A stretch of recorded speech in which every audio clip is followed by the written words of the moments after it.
સૌ દર્શક મિત્રોને નમસ્કાર. આપ સૌ જાણો જ છો કે ગાંધીનગરની ચિલ્ડ્રન્સ રિસર્ચ યુનિવર્સિટી બાળકોના વિકાસ માટે કાર્યરત છે અને તેના વિવિધ આયામોમાં એક આયામ છે શિશુ પરામર્શન કેન્દ્ર, અને એના અંતર્ગત આપણે ઘણા બધા કાર્યક્રમોમાંથી ખૂબ અવનવી અને સરસ મજાની માહિતી મેળવતા રહીએ છીએ. તો મિત્રો, આજનો જે કાર્યક્રમ છે એનો વિષય ખૂબ રસપ્રદ છે. વાર્તા સાંભળવી કોને ન ગમે, પણ હા, અત્યારે આપણું કાર્ય છે વાર્તા સંભળાવવાનું, વાર્તા કહેવાનું, બરાબર? તો એવી કેટલીય વાર્તાઓ છે કે જે બાળકોના વિકાસમાં પણ કામ કરે છે, તેને મનોરંજન આપે છે, આનંદ પણ આપે છે, પણ સાથે સાથે કેટલીક બોધ પ્રેરક વાર્તાઓ તેના જીવન ઘડતરને દિશા પણ આપતી હોય છે. તો આવા સરસ મજાના વિષય પર આપણી સાથે વાત કરવા આવ્યા છે ડૉક્ટર ઋતા એ પરમાર. નમસ્તે દર્શક મિત્રો. નમસ્તે હયાતીબેન. નમસ્તે ઋતાબેન. ઋતાબેનનો સંક્ષિપ્તમાં પરિચય આપું તો તેઓ વલ્લભ વિદ્યાનગરની સરદાર પટેલ યુનિવર્સિટીના શિક્ષણ વિભાગમાં આસિસ્ટન્ટ પ્રોફેસર તરીકે ઘણા વર્ષોથી કાર્યરત છે. સાથે સાથે વિદ્યાભારતીમાં પણ બાળકોના સર્વાંગી વિકાસ ક્ષેત્રે ઘણું બધું એમણે કામ કર્યું છે, અને આજે એમના અનુભવનો આપણે લાભ લેવા જઈ રહ્યા છીએ. અને આ કાર્યક્રમ આપ ચિલ્ડ્રન્સ રિસર્ચ યુનિવર્સિટી દ્વારા બાયસેગના માધ્યમથી વંદે ગુજરાત ચેનલ નંબર 5 પરથી નિહાળી રહ્યા છો. તો હવેનું સુકાન હું ઋતાબેનને જ આપું. જી, ધન્યવાદ હયાતીબેન. નમસ્તે દર્શક મિત્રો. આજે તો હયાતીબેને આપણા મનની વાત છીનવી લીધી. એમણે કહ્યું કે વાર્તા સાંભળવી એ તો આપણા સૌનો સ્વભાવ છે. આપણને સૌને કોઈ એમ કહે કે વાર્તા સાંભળવી છે તો આપણો જવાબ હા જ હોય, કારણ કે આપણને બહુ જ ગમે છે. તો જ્યારે આપણે બાળકની વાત કરીએ તો બાળકને તો જ્યારે પૂછવામાં આવે કે તમારે વાર્તા સાંભળવી છે તો હંમેશને માટે તત્પર જ હોય. એટલે વાર્તા સાંભળવી એ બાળક અને વ્યક્તિ માત્રનો એ સ્વભાવ જ છે. અને વાર્તા એક એવું તત્વ છે કે જે ખરેખર બાળકનો સર્વાંગીણ વિકાસ કરે છે. એટલે કે એક પણ પાસું એવું નથી કે જે વાર્તાના માધ્યમથી સંભવ ન બને. તો આપણે જોઈએ કે વાર્તા દ્વારા શિશુનો વિકાસ છે એ કેવી રીતે થાય. તો આપણે બધા જ જાણીએ છીએ કે શિશુને એ આસપાસની સૃષ્ટિ પ્રત્યે ખૂબ જ લગાવ હોય છે. એને બહુ જ જાણવું ગમતું હોય છે. પછી આસપાસના પશુઓ હોય, આસપાસના પક્ષીઓ હોય, કે આસપાસનું વનસ્પતિ જગત હોય, કે અવકાશમાં સૂર્ય, ચંદ્ર, તારા, આ બધું જ એને બહુ જ ગમતું હોય છે. અને એ માટેના એના અનેક પ્રશ્નો હોય છે, એની અનેક જિજ્ઞાસા હોય છે. ખૂબ એ બધું જ જાણવા માગતું હોય છે. તો આ બધી જ બાબતો છે એટલે એ વાર્તામાં આવી જાય છે. એટલે બાળકનું જે ભાવ વિશ્વ છે એ ભાવ વિશ્વ છે એને આપણે વાર્તામાં સમાહિત કરીને એમનો વિકાસ છે એ કરી શકીએ છીએ. કારણ કે વાર્તા છે એ એમને અત્યંત આકર્ષે છે. તો હવે આ વાર્તા છે એ આપણે જોઈએ કે એના દ્વારા આપણે બાળકમાં કયા પ્રકારના વિકાસના આયામો યા કયા કૌશલ્યો છે એ ખીલવી શકીએ છીએ. તો મેં તમને જેમ કીધું એમ કે વાર્તાનું વિષય વસ્તુ છે એ કોઈ પણ હોય, પ્રાણી જગત હોય, પક્ષી જગત હોય, અવકાશના કોઈ પણ પદાર્થોના સંદર્ભમાં હોય, પૌરાણિક હોય, આપણા જે પૌરાણિક પાત્રો છે એની જે બાળલીલાઓ છે, કૃષ્ણની બાળલીલાઓ હોય, વીર હનુમાન દાદાની બાળલીલાઓ હોય, રામની બાળલીલાઓ હોય, કે મહાપુરુષો જ્યારે નાના હતા ત્યારે એના જે જીવન ચરિત્રો હતા એ પણ, આ બધી જ બાબતો છે એ વાર્તાનું વિષય વસ્તુ બને છે. અને એમાં પણ જો આપણે આગળ વાત કરીએ કે બાળકની કલ્પના શક્તિનો વિકાસ કરવા માટે અત્યારે જે પરીઓની દુનિયા છે, જે કાલ્પનિક દુનિયા છે, એ પણ બાળકને ખૂબ ગમતી હોય છે. એનાથી પણ આગળ આપણે સાહસિક કથાઓ, એડવેન્ચરસ સ્ટોરી, એ બધું જ એનામાં એનો સ્વાભાવિક સ્વભાવ જ છે. પણ જેમ જેમ એની ઉંમર વધતી જશે એમ એમ એને એવા પ્રકારની વાર્તાઓ અથવા એવા પ્રકારની સ્ટોરી છે એ સાંભળવી ગમતી હશે. પણ જ્યારે અહીંયા આજે આપણે 5 વર્ષ સુધીના બાળકના જે ભાવ વિશ્વ છે એને ધ્યાનમાં રાખીને બાળકને કેવા પ્રકારની વાર્તાઓ કેવી જોઈએ અને એનાથી કેવા પ્રકારનો બાળકનો વિકાસ થાય છે એ જોઈએ. તો આપણે સૌથી બાળકને પહેલી વાર્તા આપણે કઈ કહેતા હશું? તો મને લાગે છે તમારા બધાનો એક જ જવાબ હશે, અને મેં પણ બાળપણમાં એ જ કથા સાંભળી છે અને તમે પણ કદાચ એ જ સાંભળી હશે. સૌથી પહેલી કથા, એક હતો ચકો અને એક હતી ચકી.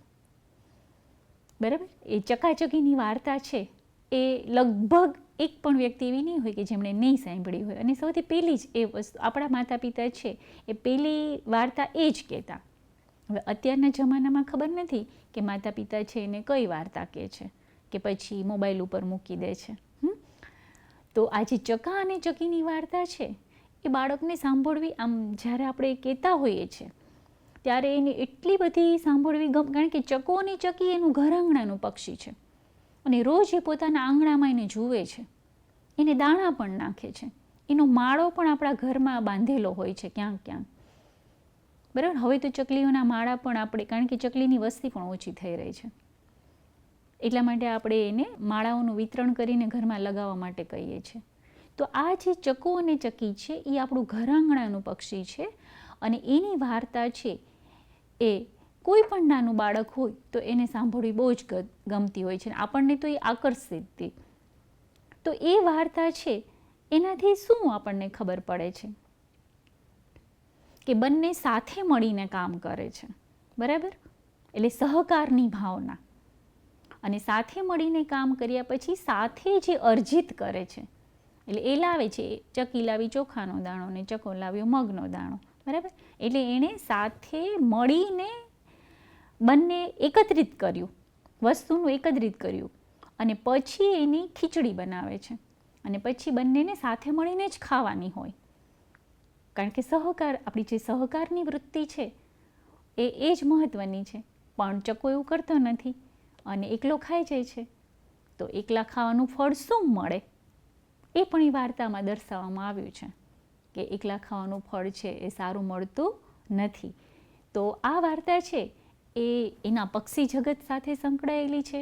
ઘર આંગણાનું જ પક્ષી છે એટલે એણે જોયેલું છે, રોજ રોજ એની ચેષ્ટાઓ પણ જોવે છે, કેવી રીતે માળો બાંધે છે વગેરે. એટલે એકદમ પોતિકાપણું, કારણ કે એનું અનુભવ જગતનું એ પક્ષી છે અને એનું કાર્ય શું છે એનાથી પણ એ પરિચિત થાય છે. ને પ્લસ પોતે પોતાનામાં કેવા પ્રકારના સંસ્કાર છે આ વાર્તાના માધ્યમથી એ પણ એને શીખવા મળે છે કે હંમેશા સહકારથી કાર્ય કરવું, એકલા કોઈ દિવસ ખવાય નહીં, સાથે મળીને જ ખાવું.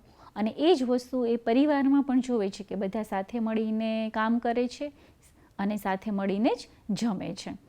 તો આ વાર્તા છે એને અત્યંત પ્રિય હોય છે અને પછી એને યાદ પણ રહી જાય છે. બીજી વાર્તા આપણે જોઈએ તો બીજી વાર્તા પણ છે બહુ જ મહત્ત્વની વાર્તા હતી અને લગભગ આપ સૌએ એને સાંભળી હશે અને મારી પણ એ પ્રિય વાર્તા છે. એ હતી મગર અને વાંદરાની વાર્તા. આજે પણ એ વાર્તાનું ઘણું બધું પેલું યુટ્યુબ પર પણ આવતી હશે. હવે તો એ ઓડિયો વિઝ્યુઅલના માધ્યમથી આવે છે. પણ જ્યારે આપણે નાના હતા ત્યારે આપણે માત્ર શ્રવણ દ્વારા આપણા માતા પિતાના માધ્યમથી સાંભળતા હતા. તો એ મગર અને વાંદરાની વાર્તા એ પણ બહુ જ મહત્ત્વની વાર્તા છે, બહુ જ રસપ્રદ વાર્તા છે, નાના બાળકને આકર્ષે એવી વાર્તા છે. અને એ વાર્તાના માધ્યમથી મગર અને વાંદરાનો જે સંવાદ થાય છે એ સંવાદ એ બહુ જ મહત્ત્વનો સંવાદ છે. એ સંવાદના માધ્યમથી તર્કપૂર્ણ કેવી રીતે જવાબ આપવા, સંવાદ કેવી રીતે સાધવો, એવી કોઈ મુશ્કેલી આવે તો એને કેવી રીતે આપણે એકદમ ઠંડા કલેજે, કારણ કે એમાં મગરને શું ખાવું હતું, કલેજું જ ખાવું હતું ને, કારણ કે વાંદરો તો જાંબુના ઝાડ ઉપર રહેતો હતો અને જાંબુ તો બહુ જ મીઠા મીઠા હોય અને એ પેલી એની મગરી માટે પણ જાંબુ લઈ જતો હતો. એટલે એણે એવું કીધું કે જે વ્યક્તિ આ જાંબુ ખાય છે એનું કાળજું તો બહુ જ મીઠું હશે, તો મારે તો એ કાળજું ખાવું છે. એટલે એ બહુ જ ઠંડા, એટલે વાંદરો છે એ કેવું એ મધ દરિયે હોય છે, બરાબર. અને જ્યારે મગર એને એમ કહે છે કે ભાઈ મગરીને તો તારું કાળજું ખાવું છે, એટલે વાંદરો જો ચતુર પ્રાણીમાં પણ એનો સમાવેશ થાય છે અને કેટલું ચતુરાઈથી, ખૂબ જ શાંતિથી, મગરને ખબર પણ ન પડે એવી રીતે એને મૂર્ખ બનાવીને પોતાની જાનને છોડાવે છે. એટલે કે પોતાની ઉપર જે મુશ્કેલી આવી છે એ મુશ્કેલીને બહુ જ શાંતિથી, ધૈર્યપૂર્વક અને બુદ્ધિ ચાતુર્યથી એને ઉકેલ આવે છે. તો બાળક જ્યારે આ વાર્તા સાંભળે છે ત્યારે એના મનમાં પણ આ સમસ્યા ઉકેલ શક્તિ કેવી રીતે ડેવલપ થાય એના બીજ છે એ ત્યાં વવાય છે.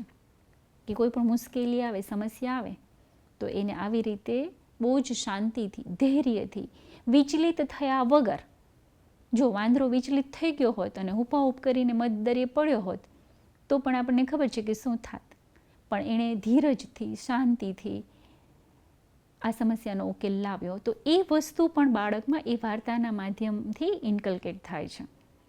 તો આ ખૂબ સુંદર વાર્તા છે. એ બાળક છે એ સાંભળે તો એનામાં આ ગુણ થાય છે. સાથે સાથે સંવાદ, કોમ્યુનિકેશન સ્કિલ. જો કોઈ પણ વાર્તા હોય અને જ્યારે આવી સંવાદાત્મક વાર્તા હોય તો એનાથી બાળકની જે કોમ્યુનિકેશન સ્કિલ્સ છે, પ્રત્યાયન ક્ષમતા છે અને ભાષા વિકાસ જેને કહીએ તો એ ભાષા વિકાસ પણ કરવા માટે આ વાર્તા છે એ એક સચોટ માધ્યમ છે અને ખૂબ જ મહત્ત્વનું માધ્યમ છે અને રસપ્રદ, એકદમ એને ગમે એવું. બીજી કોઈ પણ બાબત છે તો એને ગમતી નથી, પણ વાર્તા સાંભળવી તો એનો રસનો વિષય છે અને એમાં એ ક્યારેય કંટાળો નથી અનુભવતો. તમે એને એક વાર્તા કહો, બે વાર્તા કહો. મને પોતાને મારું બાળપણ યાદ આવે છે કે કોઈ દિવસ વાર્તાથી ધરાતા જ નહોતા અમે. એક વાર્તા કે પપ્પા કે મમ્મી, તો પપ્પાને એમ કે ચલો બીજી વાર્તા કહો, ત્રીજી વાર્તા કહો, એમ 7 વાર્તા કહેવાની, એવી પણ આપણે રમત અમે રમતા હતા. તો એટલે વાર્તાથી આપણે ધરાતા જ નથી. એટલે વાર્તા છે એ આપણો રસ છે એ અખંડ રાખે છે. તો એના માધ્યમથી જ્યારે આવી સંવાદાત્મક વાર્તા હોય તો એનાથી પ્રત્યાયન કૌશલ્ય પણ વિકસે છે અને એ પ્રત્યાયન કૌશલ્ય છે એ શિક્ષણ માટે બહુ જ મહત્ત્વની સ્કિલ છે. તો એ વાર્તાથી વિકસે છે. ત્યાર પછી આપણે સસલું અને કાચબાની વાર્તા છે એ આપણે સાંભળતા અને કરતા પણ આવીએ છીએ. એ પણ બહુ જ મહત્ત્વની વાર્તા છે, સસલું અને કાચબું. નાની ઉંમરમાં બાળકોને રેસ લગાવી પણ ગમતી હોય છે અને એ પણ આવી રેસ લગાવતા હોય છે. તો જો આ વાર્તા એ સાંભળે છે તો એના માધ્યમથી કેવી રીતે આપણે આપણા લક્ષ્યની પ્રાપ્તિ કરવી એના માટે પણ આપણે કેટલી ધીરજ રાખવી, કેટલી શાંતિ રાખવી અને અવિરતપણું, એમ કોન્સ્ટન્ટ. જો આપણે એમાં બ્રેક લઈશું તો એ બ્રેક આપણને મોંઘો પણ પડી શકે એમ છે. એટલે આ જે કાચબો અને સસલાની વાર્તા છે ને એ આપણને લક્ષ્ય પ્રાપ્તિ માટે કેવી રીતે કાર્ય કરવું એની પ્રેરણા આપે છે. એટલે આમાં આપણે જોઈએ છે કે કાચબો છે એ બહુ જ ધીમી ગતિથી આગળ વધે છે, વિધાઉટ બ્રેક. પણ એમની ગતિ કેવી હતી? ધીમી પણ સાતત્યપૂર્ણ હતી. અને જ્યારે સસલું છે એ બહુ જ ફાસ્ટ દોડે છે, થાકી જાય છે, બ્રેક લે છે, સૂઈ જ જાય છે અને કાચબો છે એ પોતાનું લક્ષ્ય છે એ પ્રાપ્ત કરી લે છે. તો એમ જીવનમાં પણ આ વાર્તાના માધ્યમથી કે લક્ષ્ય પ્રાપ્તિ માટે કેવી રીતે કાર્ય કરવું એનું ખૂબ સુંદર પ્રેરણા, ઉદાહરણ, બોધ એ આપણને આ વાર્તા કહે છે. ત્યાં આવી ઘણી બધી, આપણે જો આ 3-4 જે વાર્તાઓના મેં ઉદાહરણ આપ્યા, આવી અનેક વાર્તાઓ છે અને એમાંય તમે જે પંચતંત્રની કથાઓ તો આપ સૌએ સાંભળી જ હશે. એ પણ આપણા વિષ્ણુ શર્મા પંડિત છે એમણે જ એ લખેલી છે.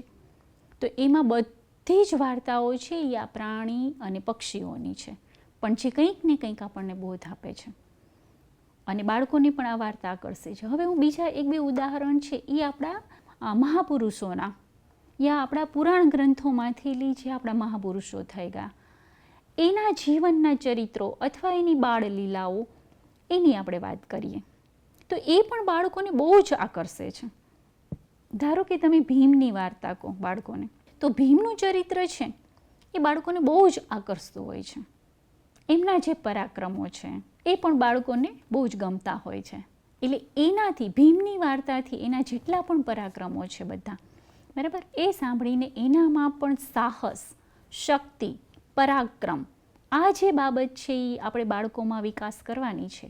એ આવા પ્રકારના જે શૌર્યવાળી કથાઓ છે એના માધ્યમથી આપણે નિર્માણ કરી શકીએ છીએ અને એની બહુ જ વર્તમાન સમયની અંદર જરૂર છે. જો વર્તમાનમાં આપણે જોતા હશું કે બાળકો છે ને એ કોઈ પણ પરાક્રમ કરવાના કાર્યોની અંદર છે ને પછી થોડાક મોટા થઈ ગયા પછી કેવું થાય છે એ ઈચ્છા જ નથી દર્શાવતા, જાણે આપણાથી આ થઈ જ નહીં શકે એવા પ્રકારની એનામાં વૃત્તિ છે થઈ જાય. એટલે એને પોતાની શક્તિ ઉપર વિશ્વાસ નથી, એ પહેલેથી જ પોતાના શસ્ત્રો છે એ નીચે મૂકી દે છે.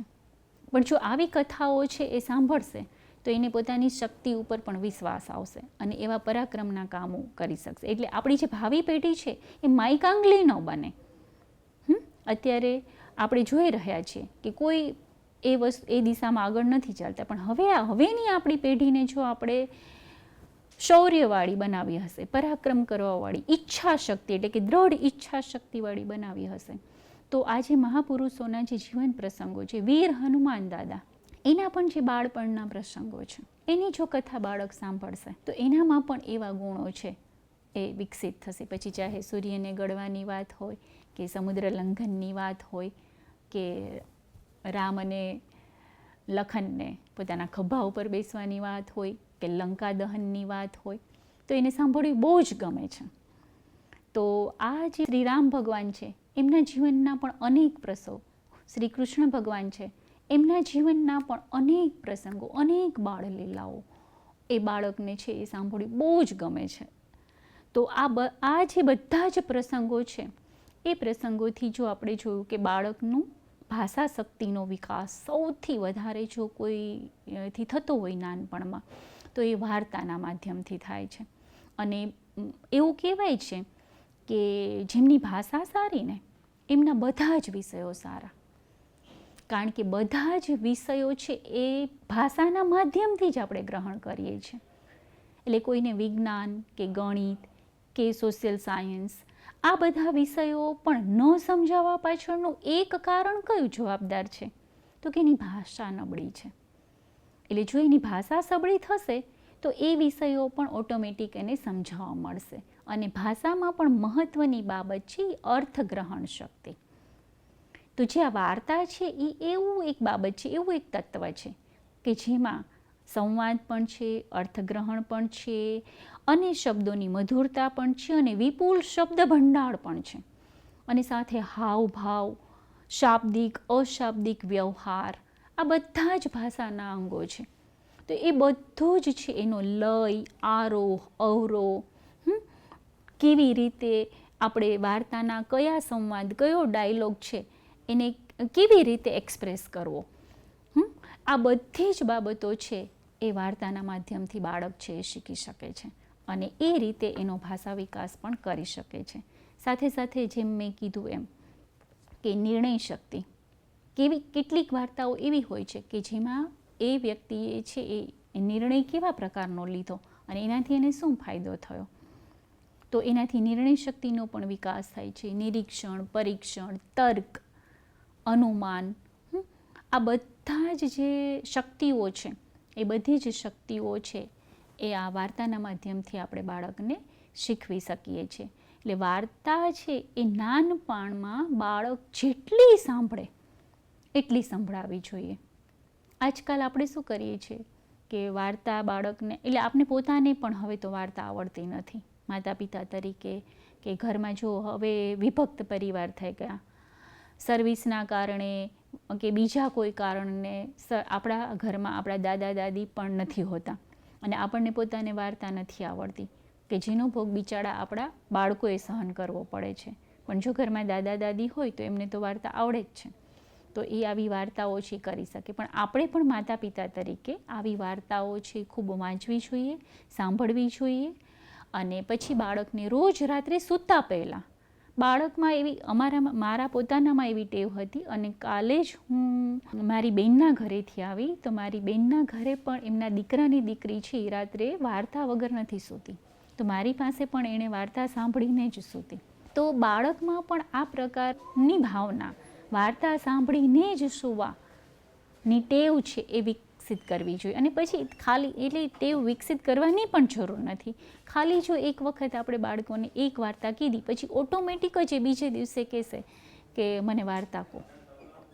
પછી એ ધીમે ધીમે, એટલે કારણ કે આપણે જેમ આગળ કહ્યું એમ કે એનો સ્વભાવ જ છે વાર્તા સાંભળવી, અને એ આજીવન ચાલે છે એ સ્વભાવ. એનો ક્યારેય એ વાર્તા બાબતે જે આપણો રસ છે નિર્માણ થયો હોય છે એ ક્યારેય છે એનો અંત આવતો નથી. અને વાર્તાના બહુ જ બધા ફાયદાઓ છે. એટલે વાર્તાનું જે વિષય વસ્તુ છે અથવા વાર્તાઓનો સંગ્રહ એ પણ ચિલ્ડ્રન્સ યુનિવર્સિટીએ બહાર પાડ્યો છે, વાર્તાનો ખજાનો. એના 3, 4, 5 ભાગો છે એ પ્રકાશિત કર્યા છે. અને આ ઉપરાંત બીજા પણ ઘણા બધા વાર્તા સંગ્રહો છે. ગીજુભાઈ બધેકાના પણ ખૂબ વાર્તા સંગ્રહો છે. તો એનો પણ આપણે છે ને ઉપયોગ કરી અને આપણા બાળકને છે એ વાર્તા સંભળાવવી જોઈએ. અને સાથે સાથે આપણે પોતે વાર્તા કહેવાનું કૌશલ્ય પણ કેળવવું પડશે એક માતા પિતા તરીકે. આપણે એવું માનીએ કે ભાઈ વાર્તા તો એને વિદ્યાલયમાં યા બાલ મંદિરમાં જ સાંભળવાની હોય ને, અને એ તો એને દીદી જ કહે ને. હા, દીદી તો કહે જ છે, એ તો કહેશે જ, પણ રાત્રે કંઈ દીદી નથી આવતી વાર્તા કહેવા માટે. તો રાતે કોણે દીદી બનવું પડશે? માતાએ અથવા પિતાએ. બરાબર? તો માતા પિતાએ પણ, અને ખાસ કરીને જે 3 વર્ષ છે, બાળક છે એ 3 વર્ષ પછી બાલ મંદિરમાં જશે, પણ 3 વર્ષ સુધી તો બાળક આપણી પાસે જ રહેવાનું છે. અને 1.5-2 વર્ષનું થાય ત્યારથી તો એનો વાર્તાનો જે શોખ છે એ શરૂ થઈ જતો હોય છે. તો એ જે સમયગાળો છે 1.5 વર્ષનો, 1.5 થી 3 વર્ષનો સમયગાળો, એમાં તો આપણે જ એમને વાર્તા કહેવી પડશે. અને જો એમાં આપણે વાર્તા નહીં કહીએ તો બાળકની જે આ સર્વાંગીણ વિકાસની જે સંકલ્પના છે કે જેમાં વાર્તા જ એક એવું માધ્યમ છે કે જે બધા પ્રકારના એના વિકાસ છે એ કરી શકે છે. જેમ મેં મહાપુરુષોના ઉદાહરણ કીધું, એનાથી એનો આધ્યાત્મિક વિકાસ પણ થાય છે અને સાથે સાથે આત્મિક વિકાસ પણ થાય છે, બૌદ્ધિક વિકાસ, માનસિક વિકાસ. તો આ બધા જ વિકાસો છે એ વાર્તા છે એના માધ્યમથી થાય છે. એટલે આ જે સમયગાળો છે એમાં માતા પિતા તરીકે આપણે એનો ભરપૂર ઉપયોગ કરી લેવો જોઈએ. અને એ પણ એના માટે આપણે કોઈ બાળકને ફોર્સ કરવાની જરૂર નથી, એ ઓટોમેટિક જ એનો રસ જ છે એ દિશામાં. તો જેવી રીતે પાણી છે જે દિશામાં વહેતું હોય એ દિશામાં એનો ઢાળ કરવો જોઈએ. તો એમ બાળકનો સ્વભાવ પણ વાર્તા પ્રિય છે અને વાર્તા સાંભળવી એને ગમે છે. તો પછી આપણે એને એ દિશામાં છે એ વાળીને એનો વિકાસ કરવા માટે તત્પર રહેવું જોઈએ. અને વાર્તા કહેવાનું કૌશલ્ય, સ્કિલ પણ માતા પિતા તરીકે આપણે કેળવવી જોઈએ. અને વાર્તાનો સંગ્રહ પણ આપણા ઘરમાં પણ વિકસાવવો જોઈએ અને આપણે પણ એનું વાંચન કરવું જોઈએ. અને બીજી હું બાબત એક ખાસ આ બાબતે કહીશ કે આપણે શું કરીએ છીએ કે આપણે વાર્તા ન કહેવી પડે એટલે મોબાઈલમાં અથવા યુટ્યુબ ઉપર આપણે એને વાર્તા સંભળાવતા હોઈએ છીએ. પણ મિત્રો, એ વાર્તા અને તમે તમારા મુખેથી એને સૂતા સૂતા વાર્તા કહો, બેઠા બેઠા વાર્તા કહો, પાસે બેસાડીને કહો, એ બધામાં જમીન આસમાનનું અંતર છે. એટલે જે ભાવાત્મક જોડાણ છે બાળકનું માતા સાથેનું, પિતા સાથેનું, દાદા સાથેનું, દાદી સાથેનું, અને જે એ સાંભળે છે એના ખોળામાં બેસી બાજુ, એટલે જે લાઈવ વાર્તા સાંભળે છે અને કોઈ ઇન્સ્ટ્રુમેન્ટના માધ્યમથી વાર્તા સાંભળે છે, તો એમાં પણ બહુ જ મોટું અંતર છે. અને જેમ ઉંમર નાની એમ આ ઇન્સ્ટ્રુમેન્ટનો ઉપયોગ ઓછો કરવાનો અને લાઈવ આપણા મુખેથી એને વાર્તા કહેવી, એ પણ એના વિકાસમાં એક બહુ જ મહત્ત્વની ભૂમિકા પૂરી પાડે છે. તો આ બાબતે પણ આપણે થોડા જાગૃત રહીને શક્ય હોય ત્યાં સુધી આપણે જ આપણી જાતે છે એને વાર્તા કહેશું, તો જ આપણે ધાર્યું પરિણામ છે એ લાવી શકીશું. એટલે મિત્રો, વાર્તાથી બાળકનો જે વિકાસ થાય છે એ અસીમ વિકાસ છે. અને આ જે તત્વ છે એનો આપણે ભરપૂર આપણા બાળકના વિકાસ માટે ઉપયોગ કરીશું.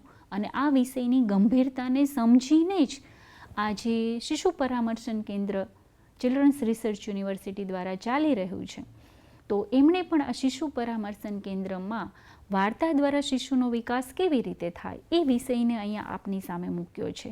એ જ બતાવે છે કે આ વિષય છે એ બાળકના વિકાસ માટે કેટલો મહત્ત્વપૂર્ણ છે. અને વર્તમાન સમયની અંદર આપણા દ્વારા બાળકને વાર્તા કહેવા માટેની જે આ બાબત છે એ ધીમે ધીમે ઓછી થઈ રહી છે, ત્યારે આપણે આના પ્રત્યે ગંભીરતા દાખવીને ફરી આપણા પરિવારમાં આપણા બાળકને આ વાતાવરણ, આ વસ્તુ સાંભળવા મળે એવા પ્રકારનું વાતાવરણ આપણે નિર્માણ કરીશું. એવી જ આશા સાથે હું આજની મારી વાત છે એ પૂર્ણ કરું છું. અસ્તુ. ધન્યવાદ. ઋતાબેન, મારું એવું માનવું છે કે બાળગીતો, પછી જોડકણા, આ સરસ વાર્તાઓ, આ બધું આપણા સાહિત્યકારોએ બાળકોને આપેલી એક મૂલ્યવાન ભેટ છે. ચોક્કસ. કે જેનાથી બાળકોનો ભાષા વિકાસ તો થાય છે, પણ સાથે સાથે શ્રવણ કૌશલ્ય, ગ્રહણ શક્તિ જી વગેરે અલગ અલગ આયામોમાં પણ એમનો વિકાસ થતો હોય છે.